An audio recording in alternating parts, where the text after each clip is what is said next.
Just like plumbers don't really do their plumbing, you find the worst landscaping at a landscaper's house. I go in and I see guys with shops that'll fit trucks in them, Right. and they're just a metal building. They are totally uninsulated. This is the one and only, the original podcast where you can find yours and your business's true value. You're listening to Our Value. Brought to you by America's insulation source, IDI Distributors. You want to hear from the best contractors, suppliers, and consultants that dedicate themselves to more than just survival in the business world? Industry professionals that are dedicated to excellence in every aspect of their business. Our Value has them all here to share that same motivation and knowledge with you. Tune in and grow a more successful, profitable, educated, and recognized business. Listen to the Our Value podcast to become the industry leader in your market. Find your value with Our Value. Well, as most of you out there realize, there are a bunch of programs coming out with all kinds of incentives and rebates and things like that. And one of the most confusing is the 179D. So what did we do? We went out and we started talking to 179D providers, or I should say partners, people that go out and actually help you get that particular rebate. And what I found was many of them just didn't really want to talk. They wanted to talk about whether or not I had a building over 50,000 square feet. And so that became discouraging until I landed on Cherry Baekert. And what I did, I talked to them and it was a different world. So I asked Bill Harbeson with Cherry Baekert to come on board and talk to us about the 179D. Bill, thank you for coming on. Oh, Ken, thank you so much for having me today. Cool. So from your side then, what is the 179D? So the 179D, the full name is the Energy Efficient Commercial Building Deduction. So that it was introduced in 2005 as part of the Energy Policy Act, both 179D as well as 45L, which is a similar credit for residential buildings. 179D was introduced again in 2005, was enacted in 2006, and it is a way to encourage building owners to design and construct energy efficient commercial buildings. Commercial building being anything that is not residential. So in the eyes of the IRS, for these purposes, there are two different kinds of buildings, residential and commercial. 179D addresses commercial. So commercial can be a warehouse, an office building, a hospital, a school, anything that's not a house. I have to say, though, you gave one of the most golden lines I've ever heard. And that was when I asked you the first time I talked to you, what's the 179D? Do you remember what your answer was? The most underused tax credit ever. Right. Yes. Based off of all of our research, as little as 5% of the eligible buildings actually claim a 179D deduction. I want you to say that again. So what you're saying is 95% of the buildings that could get one aren't taking it. Based on some estimations that we've received, yes. And there's a number of reasons for that.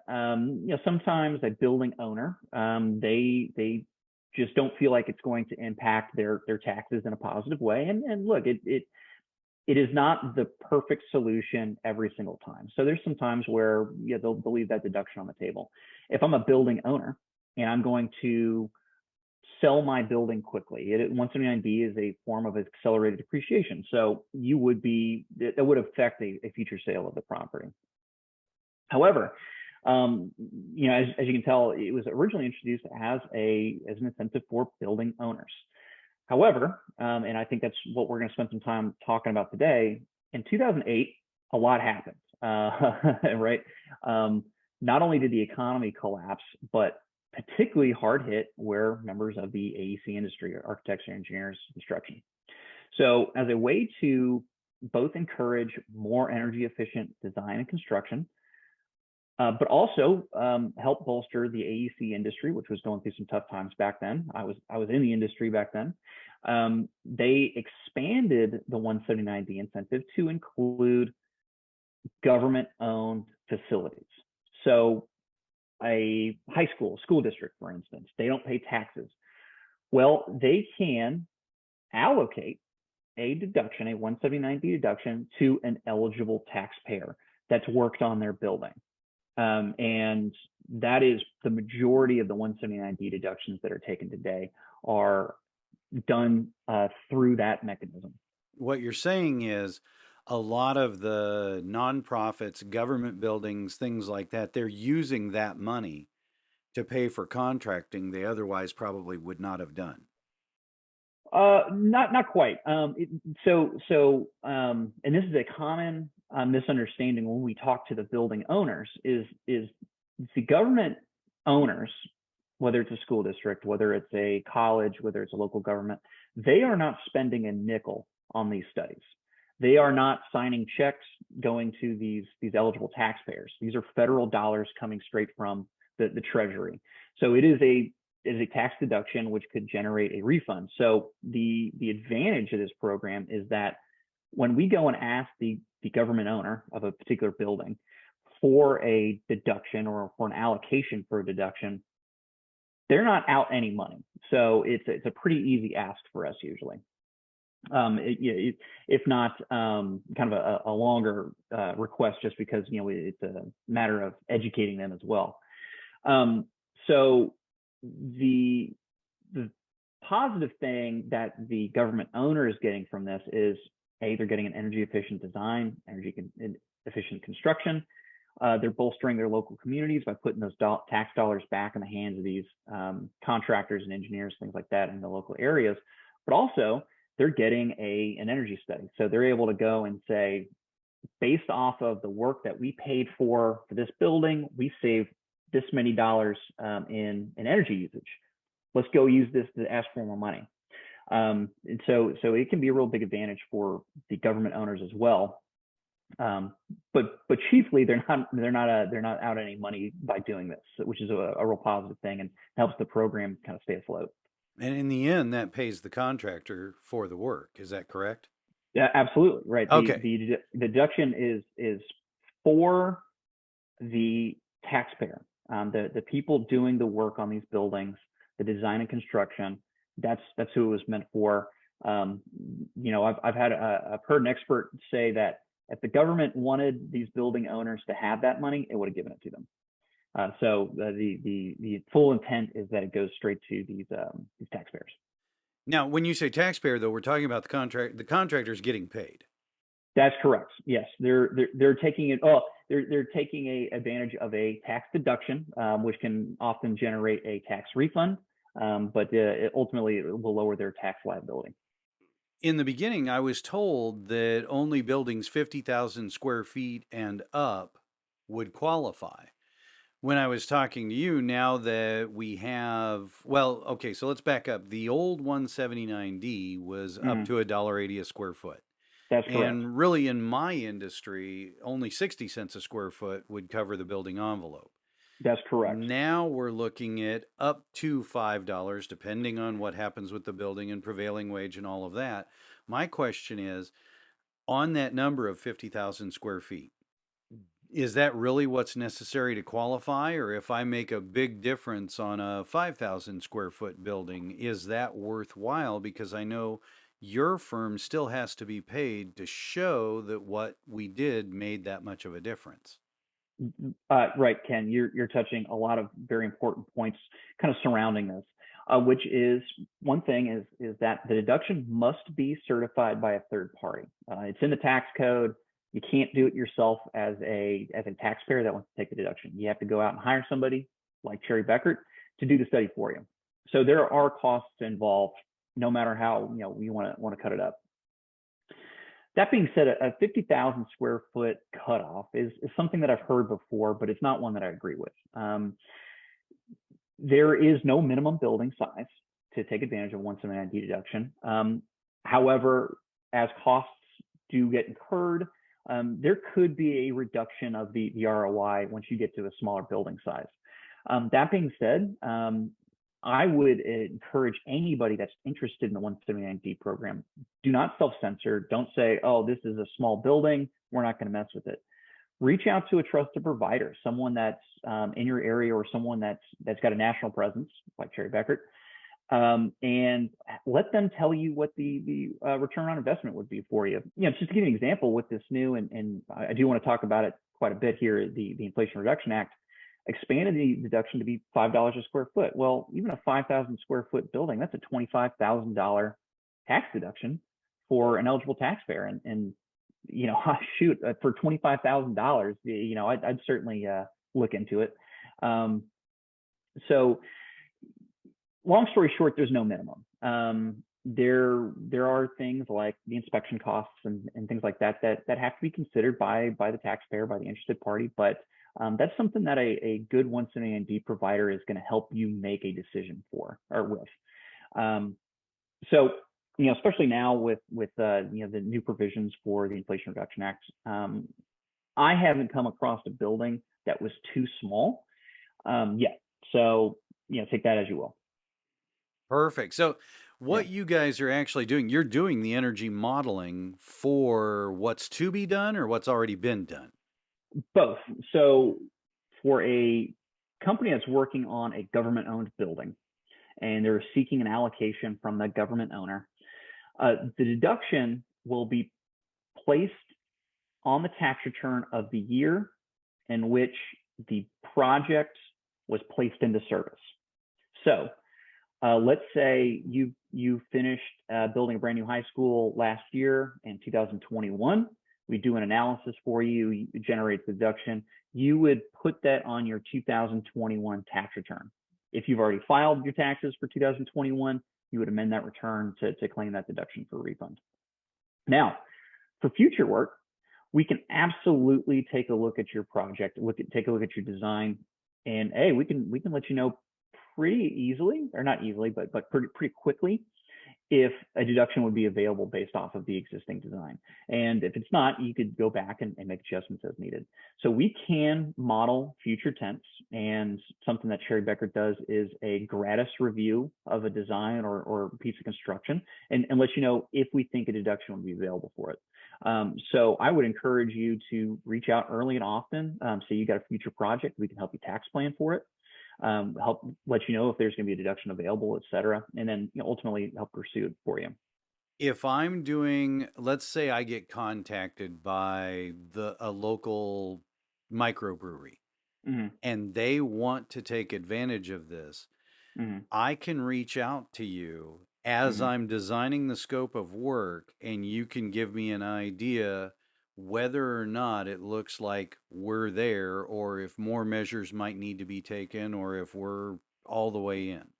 Absolutely. What we cannot do as Cherry Baekert is say, okay, your design won't meet the threshold, so go make these changes. As soon as we do that, we become part of the design party, and then we lose our third party status.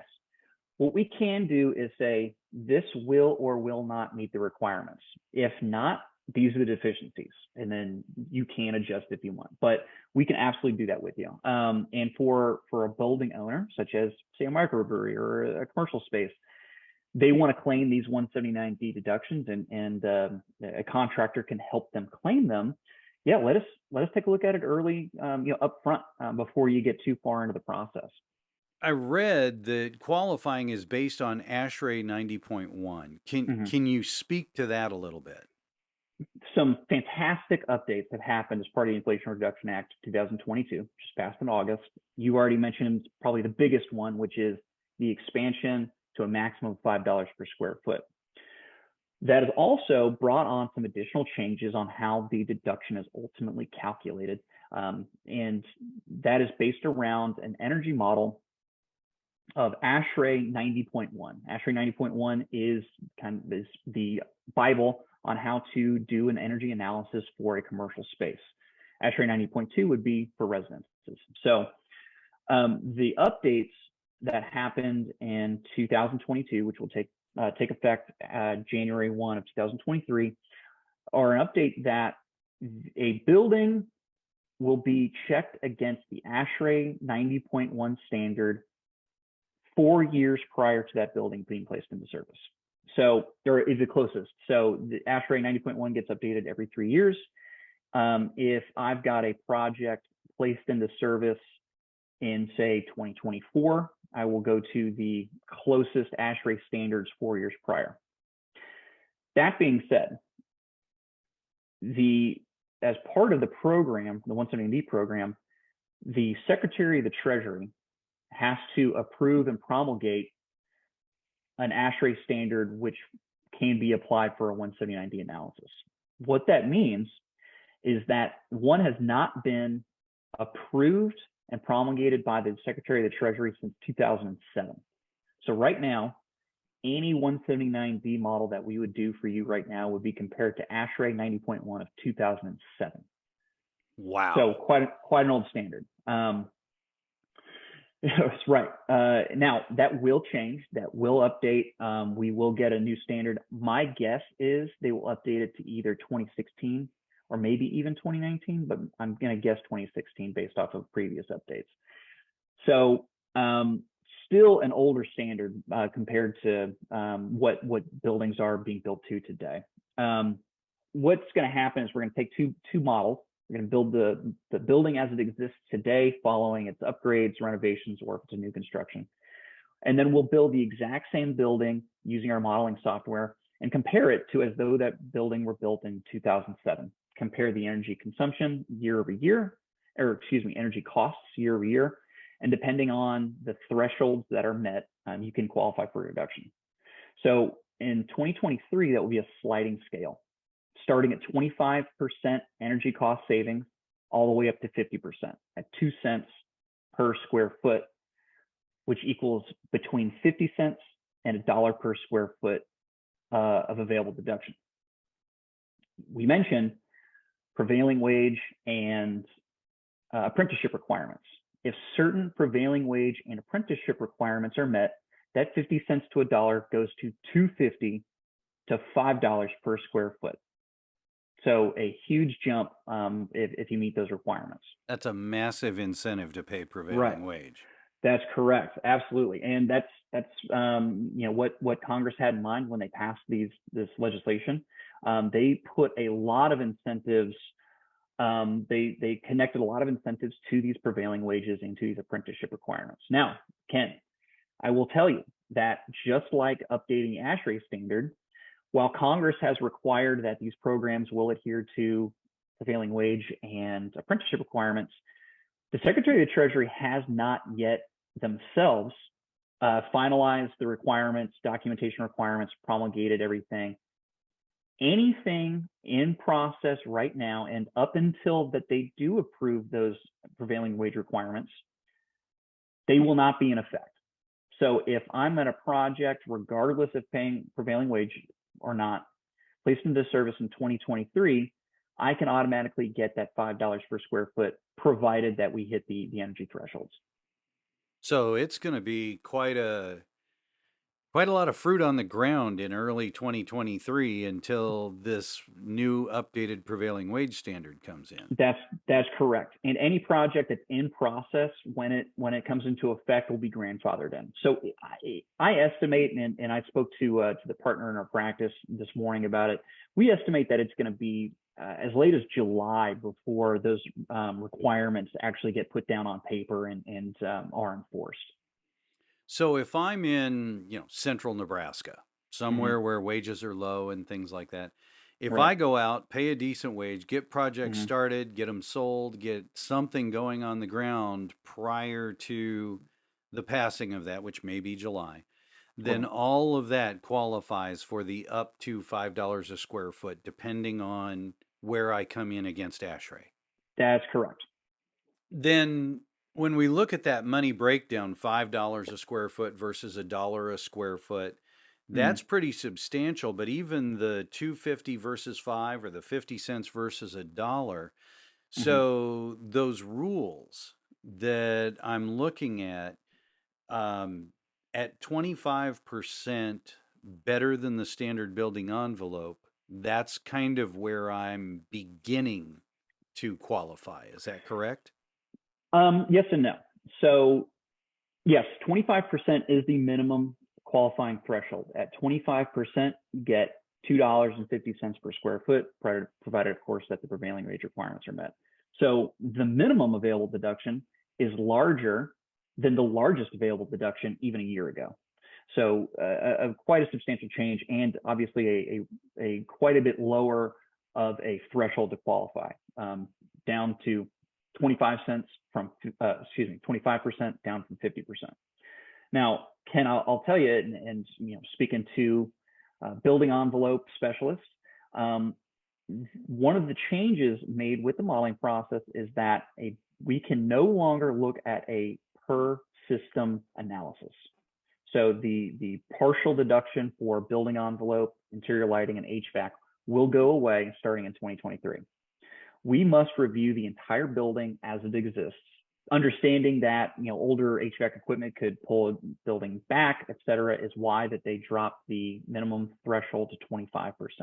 But we must model the entire building as it exists. That makes perfect sense. I might want to grab a few LED light bulbs while I'm out there insulating, just to. Absolutely. It's kind of act as an energy service provider. Say, hey, while we're at it, we'll save you $5,000 a year. Let us install these light bulbs for you. So let's take a look at it. Absolutely. Well, and I would see where this would make me want to work with one of the local mechanical contractors, so that if there's enough left in the rebate where they automatically, get their mechanical system replaced, maybe I get the mechanical contractor because they're going to get the work that I provided. Maybe I have them cover the Cherry Baekert fee so that I wind up getting all of my side and they get, a healthy part of their side. Who knows how all that works out? I don't know if there's rules around that or anything, but. For a building owner, and if I'm a commercial building, a private commercial building owner, or a for-profit, a store, a factory, or something like that, I'm the only one who can claim that deduction for that building.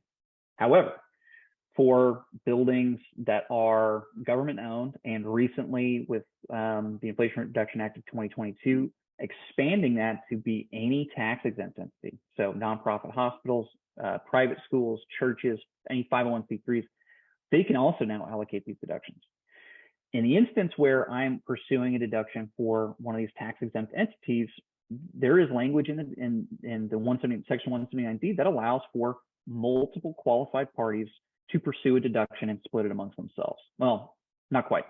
For the government or the nonprofit owner to decide to whom and to how much they want to allocate. So if there's 4 people requesting a piece of the deduction, let's say the mechanical engineer, the electrical engineer, the architects, how many ever qualified people pursuing the deduction come to the table, the owner can decide to split it evenly amongst them, or maybe weight it a little bit more for one party versus the other. It's up to them, but there are provisions to allow for the sharing of the deduction.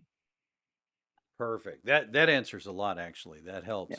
So when you look at the envelope, just in terms of what you've seen in the past, what work most commonly moves the needles or qualifies? Is it the air sealing? What do you see in your modeling that typically gets the biggest bang for the effort? Well, I'll tell you the easiest to get across the line every single time is new construction. Anything built to modern building standards is going to beat that ASHRAE 2007. So that's the short answer right there. However, if I'm doing renovations, if I'm doing retrofits, things like that, components of the building that are easily replaced tend to be also the ones that push the needle the fastest, right? So curtain wall, for instance, models very well. It's very easy to calculate an energy savings using low E or like insulated glass curtain wall. But as you know, Ken, that's not an easy fix or an easy upgrade to make to a building. So what I would say is focus on things like the roof. What components are the roof made out of? Is the roof reflective? Does it have the 2-inch insulation? Is there an air barrier? Things like that. Because roofs get replaced quite a bit or repaired quite a bit, there's a lot of things that can be done to a roof to increase the energy efficiency. The one caveat that is that the taller the building gets, the less the roof becomes a factor, as you probably know, right? A roof on a single story, 100,000 square foot building is going to make up more of the envelope than a 10-story, 100,000 square foot building. So one thing to keep in mind, but yeah, again, I would say we spend a lot of time looking at roof systems. So we've got a lot of guys that foam a roof deck from the inside, though, and Mm, you'll see it drop the energy right, bill in some cases to half or less. They'll go in, right, they'll air seal. Maybe they drop it down to 3 air changes, and we still have dock doors. right. So what I'm looking at, how thinking in terms of a building envelope person or insulator, what's their best bang for the buck? What projects do you see out there that maybe are tailored for them? The projects that always get our ears kind of pricked up are energy upgrades. Not just, hey, the insulation got wet or we have storm damage. It's the owner, along with the installer, the contractors, are developing a plan to save energy. So especially in the insulation world, it's pretty straightforward. The materials that we can use, maybe we use R30, right, which is above and beyond most building codes today, is like R30 insulation. Maybe we're going to use that, upgrade the insulation, and we'll pay for it with the help of this once demand deduction. Any situation where a party is working to create a plan to reduce the energy efficiency, or excuse me, the energy consumption, versus just damage repair, things like that. The insulation gets old, and we put in, you just replace it in kind. Yeah, we'll get some movement out of there, but it's the projects where they're working with, say, an energy service provider, to help put together a plan to actually save energy dollars. Realistically, if I'm taking a building from 12 air changes Mm-hmm. down to 3, Right. that's going to be big. Yeah, absolutely. The envelope in the scheme of energy modeling, the envelope makes up a fairly small component of the things that are considered. In that, an energy efficient building, and again, this is just from the framework of ASHRAE 90.1. The envelope's considered, it makes up about 20% of the analysis. So if you can reduce the energy consumption just with those changes to the envelope, then you're going to qualify most times, especially with that reduction in the threshold down to 25%. We haven't, it's the updates to everything have been fairly new, only in the past couple of months, but we have not had a project yet that didn't cross the line in some way. Maybe not the maximum every time, but the models have been performing really well. You haven't had one that didn't Correct. qualify. That's Correct. outstanding. Correct. So at what step in the process should they get you involved? Should they be reaching out in advance before they go out and bust open the project? Absolutely. So if you've got a completed design, or if you've got a request for proposal or request for quote from a party, from a building owner, and they say, we want to cut energy costs by this much, or we want a proposal on how to cut energy costs. Bring us that information. Show us what you've got, what your ideas are for it, and we'll let you know as it integrates into the rest of the project if it's going to make a meaningful change from the point of view of a 179D model. So as I mentioned earlier, we perform those upfront reviews gratis. We'll let you know. Yeah, and again, it's a fairly high level analysis, but we'll give you an idea if it's going to be close or not. And then after that, we can actually perform the analysis if you became engaged with us. So, in your time of doing these, what type of buildings seem to be the best targets? Are there any out there that just seem to win every time, or is it just all across the board? New construction, I mean, and Ken, you've been doing this a while. The newer buildings, just in the past few years, the incredible advancements that have been made in the areas of energy efficiency, the near 100% adoption of LEDs, for instance, the widespread adoption of digital controls for HVAC systems, insulated glass, low E windows for envelope, just in the past, not even 10 years, maybe 5, 6, 7 years, have been huge. for any kind of building, whether it's a hospital, whether it's a high school, church, things like that. I will tell you that there is a sweet spot, two sweet spots. Very small buildings tend to yield good 179D performance, and very large buildings tend to. And that's kind of part of the dark magic with with modeling that I'm not 100% comfortable with, with the nomenclature. But there's a kind of group in the middle there of about a few 100,000 square feet that they're a little bit harder to calculate a deduction for. So if I'm doing a project and it's a real small building, or again a real large one, and I'm talking 400, 500, 600,000 square feet where there's like a central plant, those tend to perform pretty well, provided of course that the equipment's up to date. So you brought up building owners as the greatest benefactors, and I will tell Mm-hmm. you, most of ours probably will be retrofit. Mm-hmm. But and not knocking new construction, they still go out and do it, but Right. there's less envelope work on those. Right. But you brought up, building owners, and I would say most of our contractors own a building. What would you tell them about their own shops? Right. Well, Ken, I would go into it assuming that they're pretty well insulated. I would hope so. As I mentioned at the very beginning of our conversation, that this was originally intended for commercial building owners. So if you have a warehouse, a prefab facility, something like that, office space, obviously, that you own, even under its own LLC, you likely do qualify for some form of 179D deduction, especially if it's a newer building, especially if you've done any kind of upgrades to the building over the past few years. So if you are interested in recouping some costs on a recent project, maybe you just rebuilt your warehouse or expanded it, something like that, 179D almost always will be eligible for you, provided, of course, that it's going to put you in that positive tax position that we were talking about earlier. You brought up building owners being the greatest benefactors, just like plumbers don't really do their plumbing. You find the worst landscaping at a landscaper's house. I go in and I see guys with shops that'll fit trucks in them, Right. and they're just a metal building. They are totally uninsulated. And Right. so that's why I was thinking, our contractors could benefit from this. Right. Man, maybe you're up in the Midwest and it's Ohio, and you guys are getting pretty cold.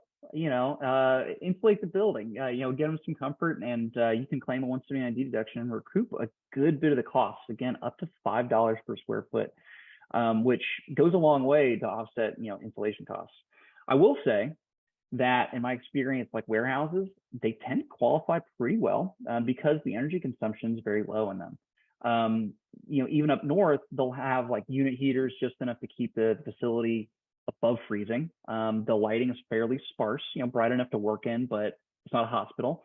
And for that reason, the energy consumption is pretty low.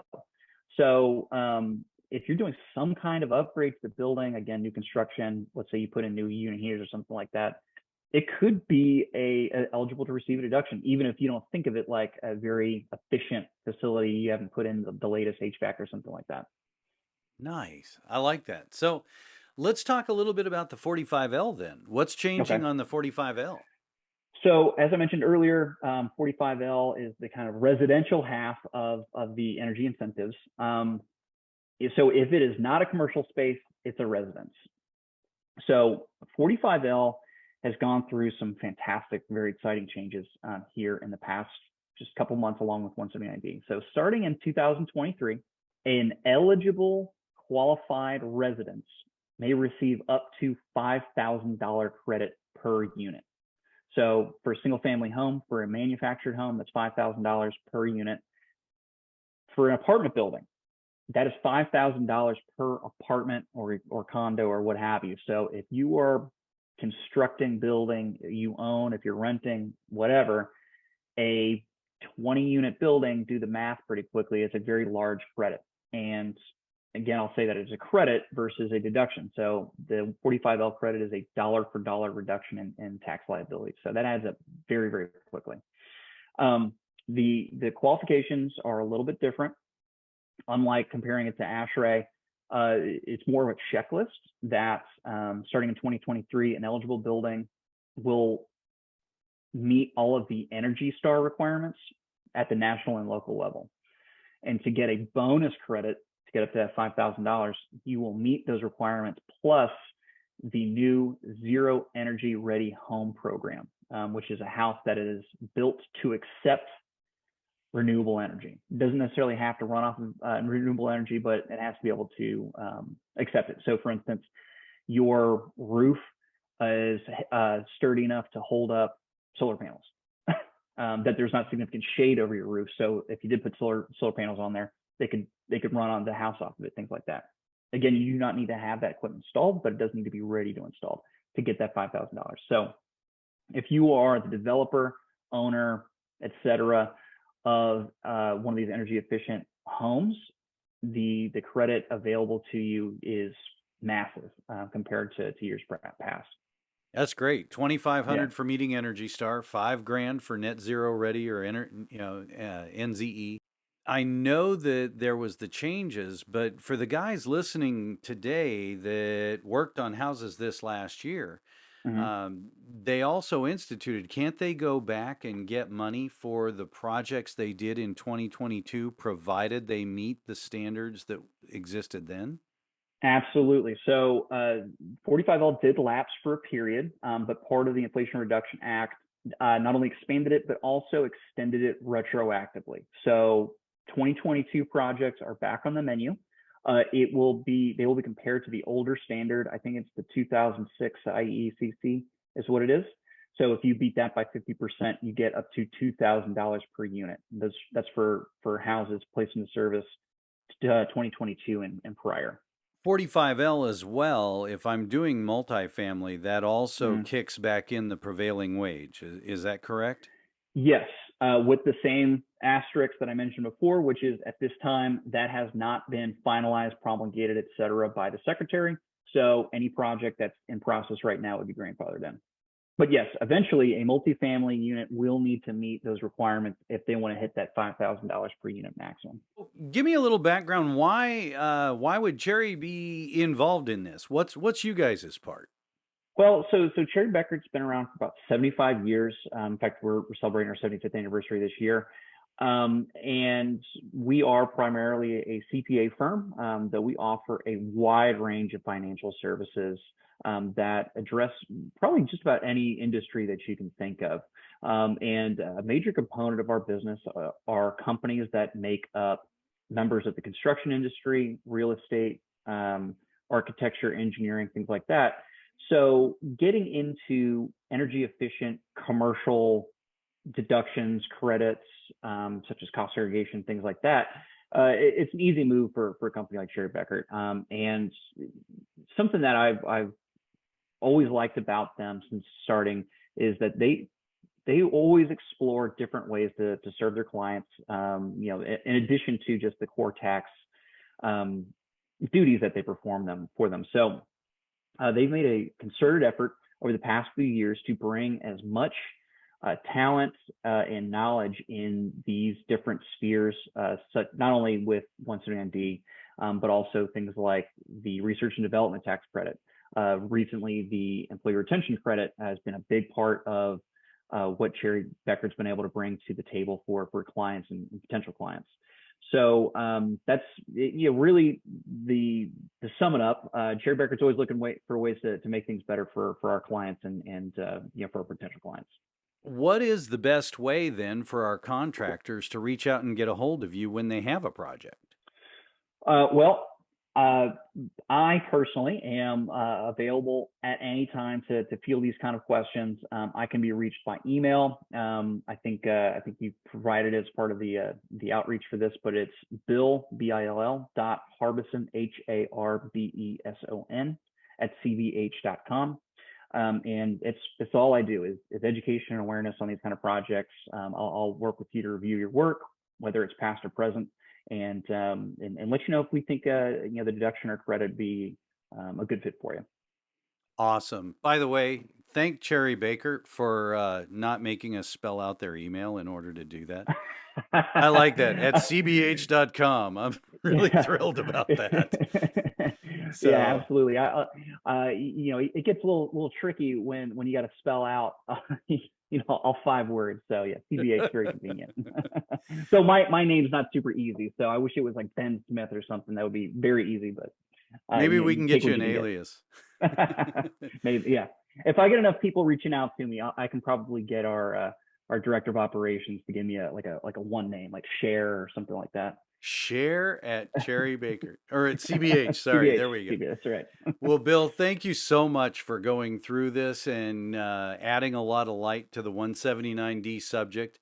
Hopefully, maybe we can put together a workshop piece or something like that to add to the website coming up next year. But as things roll out, we probably will likely reach out to you again and maybe even show an example model sometime in a video. Oh man, that'd be fantastic. Yeah, it's a great idea. Well, I cannot thank you enough for having me today. As I mentioned, this is my job, and getting the opportunity to talk about this is a big part of my day and a big part of my week. So excited to do it for you. Awesome. Well, thanks so much to all of you for listening to the R Value podcast today. Again, we are trying to do these things for you. If there's any subject you would like us to cover, please reach out. You can reach out to your local branch, reach out to those of us at the corporate office, where we look forward to earning your business every day.